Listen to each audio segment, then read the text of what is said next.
నమస్తే. నా పేరు Krishnamraju VVR, president Andhra Pradesh editors association.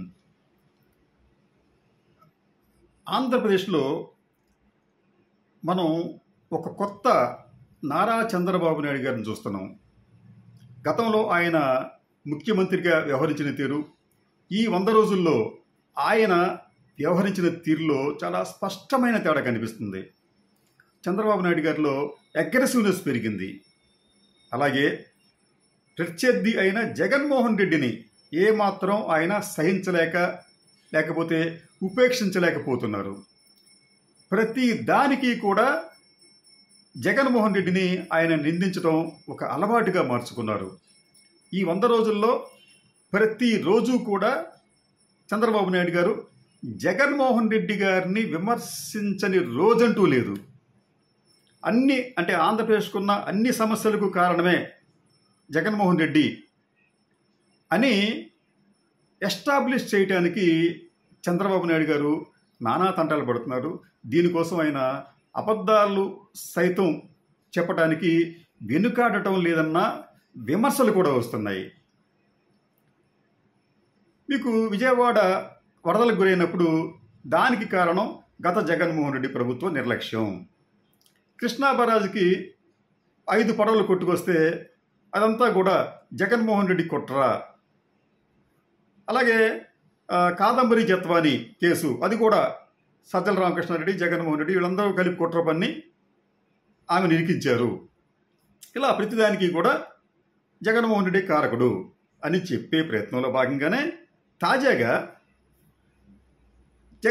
Chandrababu Naidu గారు నిన్న ఒక ప్రకటన చేస్తూ, నేనంటే సెప్టెంబర్ 18వ తేదీన ఒక ప్రకటన చేస్తూ ఆయన ఏమంటారంటే, చాలా పవిత్రమైన తిరుమల తిరుపతి లడ్డూ ప్రసాదం దానిలో కల్తీ నెయ్యి గత ప్రభుత్వ పాలకులు వాడారు. అయితే కల్తీ నెయ్యి అంటే దేంతో? ఆయన చెప్పింది ఏమిటంటే యానిమల్ ఫ్యాట్, అంటే పశు కళేబరాల కొవ్వుతో కూడిన ఆయిల్స్ను నెయ్యిలో కల్తీ చేశారు, ఆ నెయ్యితో లడ్డూలను తయారు చేశారని చాలా తీవ్రమైన అభియోగాన్ని చంద్రబాబు నాయుడు గారు మోపారు. ఇది దేశవ్యాప్తంగా ఒక పెద్ద చర్చనీయాంశంగా మారింది. హిందువుల మనోభావాలను జగన్మోహన్ రెడ్డి, అంటే ఆయన క్రిస్టియన్, జగన్మోహన్ రెడ్డి హిందువుల మనోభావాలను దారుణంగా దెబ్బతీశారు అని ప్రజలు అనుకునేలాగా, ముఖ్యంగా హిందూ ధర్మాన్ని పాటించేవారు అలా అనుకునే విధంగా చేయడంలో చంద్రబాబు నాయుడు గారు 100% సక్సెస్ అయ్యారు. ఆయన మాటల్లోనే నిన్న చెప్పిన దాని ప్రకారం తిరుమల లడ్డూ కూడా నాసిరకం. నాకైతే ఆశ్చర్యం వేస్తోంది. వెంకటేశ్వర స్వామి పవిత్రత దెబ్బతీశారు. కడాన అన్నదానంలో క్వాలిటీ ఫుడ్ లేకుండా చేశారు. దేవుడి దగ్గర పెట్టే ప్రసాదంలో నాసి రకమైన ఇంగ్రీడియంట్స్ కాకుండా యానిమల్ ఫ్యాట్ కూడా వాడారు. దేనికి? ఘీకి బదులుగా అన్నది చంద్రబాబు నాయుడు గారి ప్రకటన.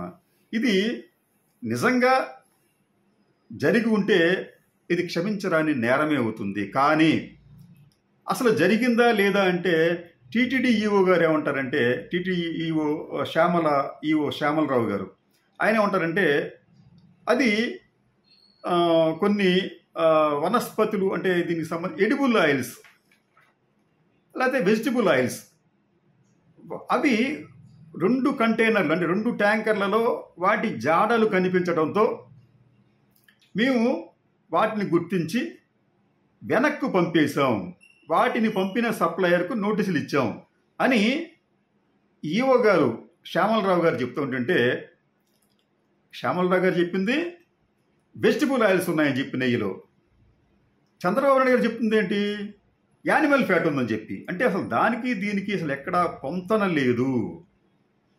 ఎందుకంటే యానిమల్ ఫ్యాట్ అనేది ఒక రకంగా చెప్పాలంటే మనకి 1857 మన ప్రథమ స్వాతంత్ర్య సంగ్రామానికి కారణం ఏమిటంటే ఆ రోజుల్లో బ్రిటిష్ పాలకులు గ్రీజ్గా ఆవు కొవ్వును పంది కొవ్వును వాడటంతో అటు హైందవులు ఇటు ముస్లిమ్స్ కూడా ఆనాటి బ్రిటిష్ ప్రభుత్వం మీద తిరుగుబాటు చేశారు. రెండోది, హిందువుల మనోభావాలు ఖచ్చితంగా తింటాయి. అవి నిజంగా అవి యానిమల్ ఫ్యాట్ అయితే, కానీ దానికి ఆస్కారం లేదు. ఆ నెయ్యిలో కల్తీ జరిగింది కేవలం ఈ వెజిటబుల్ ఆయిల్స్తోనే అని చెప్పి నేటి ఈవో శ్యామలరావు గారు చెప్తారు. అయితే ఏదైనా కానీ కల్తీ జరిగింది కదా, అది నేరమే కదా అంటారు. నిజమే. అయితే ఈ కల్తీ ఎప్పుడు జరిగింది, ఎప్పుడు గుర్తించారు, ఇది మనం ఒక్కసారి పరిశీలిస్తే, నేను కూడా నిన్న కొంతమంది తిరుపతిలోని మా మిత్రులతో విలేకరులతో వాళ్ళతో మాట్లాడినప్పుడు నాకు తెలిసిన ఆశ్చర్యకరమైన విషయాలు ఏమిటంటే, నిజానికి ఈ కల్తీ అనేది జరిగింది చంద్రబాబు నాయుడు గారి ప్రభుత్వం అధికారంలోకి వచ్చిన తర్వాత. దీనికి గత జగన్మోహన్ రెడ్డి ప్రభుత్వానికి, లేకపోతే ఆ ప్రభుత్వ సమయంలో ఈ మన టీటీడీ చైర్మన్గా ఉన్న భూమన కరుణాకర్ రెడ్డి గారికి ఏమాత్రం సంబంధం లేదు. ఎందుకు ఇలా స్పష్టంగా చెప్పగలుగుతున్నాం అంటే, ఒక్కసారి మనం నేపథ్యం గమనిస్తే, చంద్రబాబు నాయుడు గారు జూన్ 12వ తేదీన ప్రమాణ స్వీకారం చేశారు. ఇవాళకి సుమారుగా 100 రోజులు అవుతుంది. జూన్ 12న చంద్రబాబు నాయుడు ప్రమాణ స్వీకారం చేస్తే వెంటనే దానికి ఉన్న ముందే జూన్ 4వ తేదీనే టీటీడీ చైర్మన్గా భూమన కరుణాకర్ రెడ్డి రాజీనామా చేశాడు. అంటే ఈ ప్రభుత్వం ప్రమాణ స్వీకారాన్ని చేయడానికి ముందుగానే వైసీపీ పార్టీ అధికారం కోల్పోయిందని చెప్పి తెలిసిన వెంటనే భూమన కరుణాకర్ రెడ్డి స్వచ్ఛందంగా రాజీనామా చేశారు. ఈ ప్రభుత్వం ఏం చేసిందంటే 12వ తేదీన చంద్రబాబు నాయుడు గారు అధికారంలోకి వచ్చి ప్రమాణ స్వీకారం చేసి 15వ తేదీన టీటీడీకి కొత్త ఈఓగా శ్యామలరావు గారు అనే వ్యక్తిని నియమించారు. ఇక్కడ మనకి ఒకటి క్లారిటీ వచ్చింది ఏమిటంటే, జూన్లో జరిగిన పరిణామాలు, జూన్లో వైసీపీ ప్రభుత్వం ఓడిపోవటం, చంద్రబాబు నాయుడు అధికారంలో రావటం, అదే నెలలో భూమన కరుణాకర్ రెడ్డి రాజీనామా చేయటం, శ్యామలరావు గారి నియామకం, ఇవన్నీ జూన్లో జరిగినాయి. అయితే ఆశ్చర్యకరంగా జూన్ చివర అలాగే జూలై మధ్య భాగంలో వచ్చిన నెయ్యికి సంబంధించి ఈ వివాదం అంతా కొనసాగుతుంది. జూన్ చివర అనుకున్నాం, అలాగే జూలై మొదటి భాగం అనుకున్నాం. జూలై ఫస్ట్ వీక్లో ఒక సప్లయర్ దగ్గర నుంచి 2 ట్యాంకర్ల నెయ్యి వచ్చింది తిరుమలకి. నిజానికి తిరుమలకు ప్రతిరోజు కూడా 15 నుంచి 16 టన్నుల నెయ్యి అవసరం అవుతుంది. 15 నుంచి 16 టన్నులు. అలాగే అక్కడ వెండర్స్ కూడా మార్చాల్సి వస్తుంది. ఎందుకంటే ఏ వెండరు కూడా పూర్తి స్థాయిలో నిరంతరం నేతిని సరఫరా చేయలేరు. కాబట్టి 4-5 వారు సప్లయర్స్గా పెట్టుకుంటుంటుంది టీటీడీ. దానిలో భాగంగానే ఒక వెండరు జూలై మొదటి వారంలో పంపించిన 2 ట్యాంకర్లు నెయ్యి. ఇక్కడ ఈ టీటీడీ ప్రొసీజర్ ఏంటంటే, నెయ్యి వచ్చినట్టుగా వాళ్ళు వాడరు.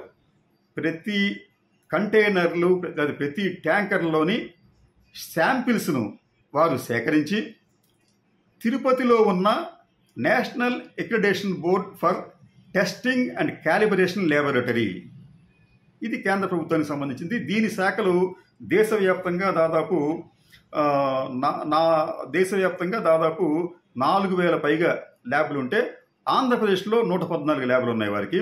తిరుపతిలో కూడా ఎన్జిఓస్ కాలనీలో తిరుపతిలో వారికి ల్యాబ్ ఉంది. టీటీడీ ఏం చేస్తుందంటే, ప్రతి ట్యాంకర్ వచ్చిన వెంటనే ఆ ట్యాంకర్స్లోని శాంపిల్స్ను 5 శాంపిల్స్ తీసుకుంటారు. అక్కడ తీసుకొని వాటిని ల్యాబ్ పంపిస్తారు. ఈ ల్యాబుల్లో 1 నుంచి 2 రోజుల్లో టెస్ట్ చేసి ఫలితాలు ఇస్తారు. ఇలా జూలైలో వచ్చిన ఈ నేతికి సంబంధించిన శాంపిల్స్ పరీక్షిస్తే వాటిలో ఈ ఎడిబుల్ ఆయిల్స్ జాడలు కనిపించాయి. జనరల్గా ఎడిబుల్ ఆయిల్స్ అంటే మనకి పత్తి నూనె, వేరుశనగ నూనె, పామ్ ఆయిల్, తౌడు నూనె, ఇటువంటి వాటిని కూడా కలిపి ఎడిబుల్ ఆయిల్స్ అని చెప్పి అంటూ ఉంటాం మనం. వెజిటబుల్ ఆయిల్స్ అని చెప్పి అంటాం మనం. ఈ వెజిటబుల్ ఆయిల్స్ చాలా తక్కువ రేటు కాబట్టి దీన్ని నేతిలో కల్తీ చేసేది జరుగుతూ ఉంటుంది. కానీ ఇటువంటి కల్తీ అనేది టీటీడీలో కూడా జరగడం అనేది నిజంగా విచారకరమే. అయితే చంద్రబాబు నాయుడు గారు చెప్తున్నారు అక్కడ ఏకంగా యానిమల్ ఫ్యాటే కలిపేశారని చెప్పి చెప్తున్నారు ఆయన. ఇక్కడ మరి ఒక్కసారి పరిశీలిస్తే ఈ వెజిటబుల్ ఆయిల్స్ని దాంట్లో కల్తీ చేసినట్టుగా తెలిసిన వెంటనే టీటీడీ ఈఓ గారు ఆ సప్లయర్స్ని పిలిచి వారికి వార్నింగ్ ఇచ్చి, షోకాస్ నోటీస్ ఇచ్చి వారి నుంచి సప్లైస్ తీసుకోవడం మానేశారు. అంతే తప్ప కేసు పెట్టలేదు. మరి అప్పుడే నిజానికి ఈ అడల్ట్రేషన్ కింద కేసు పెట్టి ఉంటే బాగా ఉండేది. అంటే చంద్రబాబు నాయుడు గారి పాలనలో చాలా పారదర్శకంగా ఉంటామని చెప్తారు. అలాగే ఇప్పుడు అక్కడ ఉన్న అధికారుల పాలనే. శ్యామలరావు గారు ఎందుకు ఆ సప్లయర్కు కేవలం నోటీస్ ఇచ్చి సప్లైస్ తీసుకోవడం మానేశారు తప్ప కల్తీ నిరోధక చట్టం కింద ఆ సప్లయర్ మీద ఎందుకు చర్యలు తీసుకోలేదు? ఈ ప్రభుత్వం చర్యలు తీసుకోమని చెప్పి ఎందుకు ఆదేశించలేదు? ఇది ఒక అనుమానం. ఇక మరింత లోతుకి వెళ్తే ఈ కల్తీకి సంబంధించి మీకు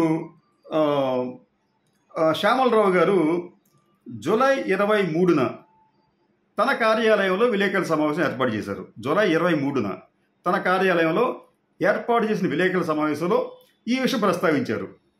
ఇలాగా నెయ్యి వచ్చింది 2 కంటైనర్లకు సంబంధించి, 2 ట్యాంకర్లకి. ఆ ట్యాంకర్లను పరిశీలించినప్పుడు మేము వాటిలో ఈ వెజిటబుల్ ఆయిల్స్ నమూనాలు ఉన్నట్టుగా మేము గుర్తించాము అని చెప్పి ఆయన ధృవీకరించారు. ఇదే విషయాన్ని టైమ్స్ ఆఫ్ ఇండియా కూడా, అంటే ఆ రోజున పత్రికా విలేకరుల సమావేశంలో పాల్గొన్న టైమ్స్ ఆఫ్ ఇండియా ప్రతినిధి, ఆయన టైమ్స్ ఆఫ్ ఇండియాకి ఇచ్చిన కథనంలో ఆయన ఏమంటారంటే, TTD EO noted that 2 tankers of ghee were returned after the lab tests confirmed that the ghee supplied to the TTD was adulterated with vegetable oils. చాలా స్పష్టంగా EO ఏం చెప్పాడు శ్యామలరావు గారు, ఇది వెజిటబుల్ ఆయిల్స్తో కల్తీ చేశారు అని చెప్పారు. అయితే ఆయన ఎక్కడా కూడా యానిమల్ ఫ్యాట్ అనే మాట వాడలేదు. కానీ చంద్రబాబు నాయుడు గారు మాత్రం దీనిని మార్చి అక్కడ దానికి పశువుల కొవ్వుతో చేసిన నూనెలను వాడారు అని చెప్పి చెప్పటం ఎంతవరకు సమంజసం? ఈ 23వ తేదీన ఆయన ప్రెస్ మీట్ పెడితే 24వ తేదీన వెబ్సైట్, అంటే టీటీడీ వెబ్సైట్లో కూడా దీన్ని ఇదే అంశాన్ని వాళ్ళు పబ్లిష్ చేశారు అక్కడ. అయితే అక్కడ మాత్రం కల్తీ జరిగింది అని చెప్పారే తప్ప ఈ వెజిటబుల్ ఆయిల్స్తో కల్తీ జరిగిందని చెప్పి చెప్పలేదు. ఇది ఒక ఇది కూడా చిన్న వివరణ తీసుకోవాలి, మనం గమనించాలి. ఎందుకంటే విలేకరుల సమావేశంలో వెజిటబుల్ ఆయిల్స్ అని చెప్పిన ఈఓ గారు దాన్ని యాస్టీస్గా ఇక్కడ చెప్తే బాగుండేది. ఆయన వెబ్సైట్లో కూడా, అధికారికంగా ఉన్న వెబ్సైట్లో కూడా కల్తీ జరిగిందని చెప్పాడే తప్ప ఈ వెజిటబుల్ ఆయిల్స్తో కల్తీ జరిగిందని చెప్పి చెప్పలేకపోయాడు. కానీ ఇది సప్లయర్ తప్పే కాదు, ఆ సప్లయర్ మీద చర్యలు తీసుకోకపోవటం కూడా తప్పే. ఇటువంటి కల్తీ నేతిని సరఫరా చేసినందుకు ఆ సప్లయర్ మీద ఎందుకు పోలీసుల కేసు పెట్టలేదు? ఎందుకు చంద్రబాబు నాయుడు గారి ప్రభుత్వం ఉదాసీనంగా వ్యవహరించింది? ఎందుకు ఇప్పుడు దీని మీద జాతీయ స్థాయిలో ఒక రగడకు కారణమైంది? ఇవన్నీ చూస్తూ ఉంటుంటే చంద్రబాబు నాయుడు గారు ప్రతిసారి కూడా తన వైఫల్యాలను ఇతరుల మీదకు నెట్టివేసే ప్రయత్నాన్ని చేస్తున్నారేమో అనిపిస్తోంది. మనం ఈ మొత్తం మీద ఈ నేతికి సంబంధించిన వివాదాన్ని పరిశీలిస్తే ఎక్కడా కూడా యానిమల్ ఫ్యాట్ వాడినట్లుగా లేదు. ఆ నేతిలో కల్తీ చేసింది వెజిటబుల్ ఆయిల్స్ అని చెప్పి ఈఓ గారు చెప్పారు. అయితే అలా కల్తీ చేసిన సప్లయర్ మీద క్రిమినల్ చర్యలు తీసుకోలేకపోవడంలో టీటీడీ ఎందుకు వైఫల్యమైంది, చంద్రబాబు నాయుడు గారు ఎందుకు ఇది యానిమల్ ఫ్యాట్ అని చెప్పి ప్రచారం చేస్తున్నారు. కాబట్టి ఇదంతా చూస్తూ ఉంటే నిజానికి ఇంకో విషయం కూడా మనం ఫైనల్గా చెప్దాం. అసలు చంద్రబాబు నాయుడు గారు చెప్పిన ప్రకటనకి ఆయన కట్టుబడి ఉంటాడా? కట్టుబడి ఉంటే ఏ కన్సైన్మెంట్లో వచ్చిన నేతిలో ఈ యానిమల్ ఫ్యాట్ ఉందో ఆయన ప్రజలకు చెప్పాలి. అసలు అది యానిమల్ ఫ్యాటా కాదా అని కూడా చెప్పాలి. చెప్పకపోతే ఆయన నిజాయితీ నిబద్ధత మీద కొంతమందికైనా సందేహం కలగటం ఖాయం.